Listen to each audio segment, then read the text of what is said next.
Guys, तो कैसे हैं आप लोग। मेरा नाम सनी है और मैं स्वागत करता हूं आपके अपने चैनल सनीज हॉरर स्टूडियो पर।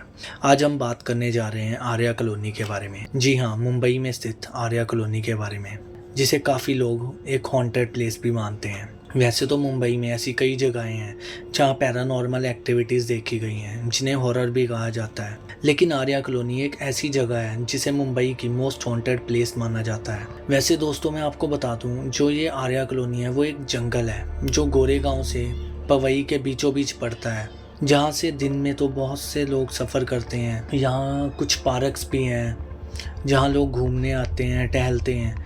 लेकिन जैसे ही रात होती है, इस रास्ते के नाम से भी लोग डरते हैं। कोई भी यहाँ से गुजरना पसंद नहीं करता। रात होते ही यहाँ भूतों का राज होता है। तो चलिए स्टोरी पर आते हैं। ये स्टोरी है दो दोस्तों की जो दिल्ली के रहने वाले हैं। एक का नाम सुमित और दूसरे का नाम विवेक होता है। ये दोनों अपनी डिग्री कंप्लीट करके मुंबई में नौकरी करने आते हैं और गोरेगांव में एक कंपनी में जॉब भी मिल जाती है। इनका जो पीजी होता है वो पवई की तरफ होता है, तो इनकी जो शिफ्ट होती है वो डे की शिफ्ट होती है। तो ये दोनों अपनी ड्यूटी शाम 6 बजे तक ख़त्म करते हैं और अपने घर चले जाते हैं। अक्सर इसी रास्ते से, आर्या कॉलोनी वाले रास्ते से ही अपने घर जाते थे। एक दिन इनके ऑफिस के कलीग्स ने प्लान बनाया, रात को पार्टी करने चलते हैं। तो ये दोनों भी उनके साथ ही चले गए। रात को पार्टी करीब 12 बजे तक चली और जब ये दोनों अपने घर जाने लगे तब इनके एक फ्रेंड ने कहा, तुम दोनों पवई रहते हो ना? तो विवेक ने कहा हाँ। तो इनके एक फ्रेंड ने कहा, हाईवे वाले रास्ते से ही घर जाना, आर्या कॉलोनी वाले रास्ते से इस वक्त जाना सेफ नहीं है। वो रास्ता रात के लिए बिल्कुल भी सेफ नहीं है। पता है ना लोग उस रास्ते के बारे में क्या कहते हैं? विवेक ने कहा, हाँ मुझे पता है क्या कहते हैं लोग उस रास्ते के बारे में। फिर क्या था, वो दोनों वहां से निकल गए। रास्ते में जा ही रहे थे तो विवेक ने सुमित से कहा, यार बहुत लेट हो गए हैं, अगर हाईवे वाले रास्ते से जाएंगे तो और ज़्यादा लेट हो जाएंगे, तो क्यों ना आर्या कॉलोनी वाले रास्ते से ही निकल जाते हैं। तो सुमित ने भी कहा, हाँ चल पड़ यार, जहाँ से जाना है। वैसे भी ये सब कहानियाँ ही तो हैं, भूत वूत असलियत में कुछ नहीं होता। वो दोनों उसी रास्ते से जाने लगे। अचानक जंगल के बीचों बीच उनकी बाइक खराब हो गई। बहुत कोशिश करने पर भी बाइक स्टार्ट नहीं हुई। दोनों सोचने लगे, यार इससे अच्छा तो हाईवे से ही चले जाते, वहाँ कोई ना कोई मदद के लिए तो मिल जाता। दोनों ये बात कर ही रहे थे, तभी इन्होंने देखा कि दूर से एक रोशनी सी आ रही है। जब वो रोशनी करीब आई तो देखा कि एक ऑटो था। इन दोनों ने उस ऑटो को रोका और पवई चलने को बोला। तो उसने भी कहा, चलिए सर चलते हैं। तो इन दोनों ने क्या किया, अपनी बाइक जो थी वो वहीं साइड पे लगा दी और सोचा क्यों ना यार सुबह यहाँ से ही निकलना है तो साथ में आते हुए किसी मैकेनिक को ले आएंगे और बाइक ठीक करा कर ही यहाँ से निकल जाएंगे। इन दोनों ने बाइक साइड में लगाई और ऑटो में बैठ गए।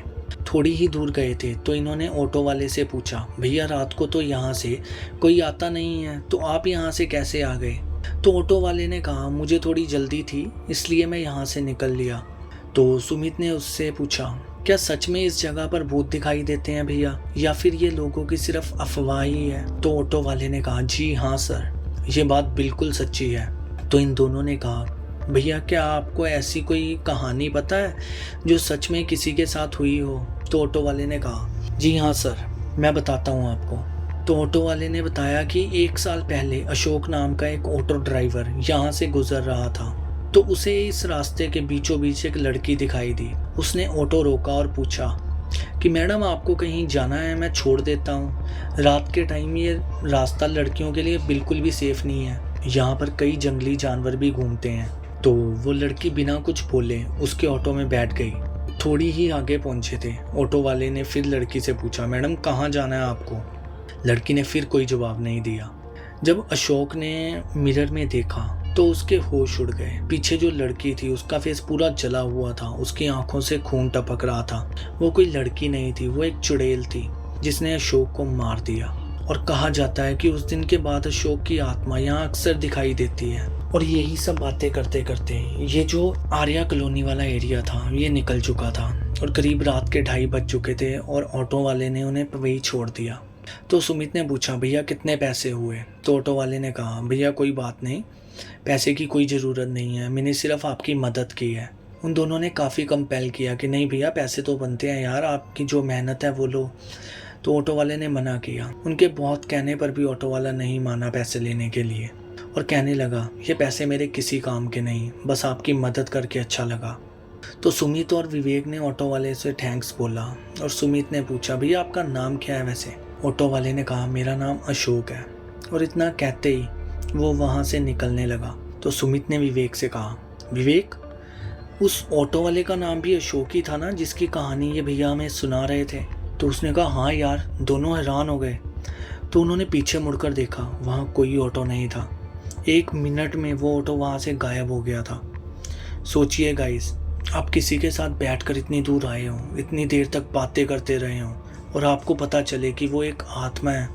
क्या हाल हुआ होगा उन दोनों का भी। सुनकर ही रोंगटे खड़े हो जाते हैं ना। तो गाइस, कैसी लगी आपको स्टोरी? अगर अच्छी लगी हो तो प्लीज़ लाइक, सब्सक्राइब और शेयर ज़रूर करना।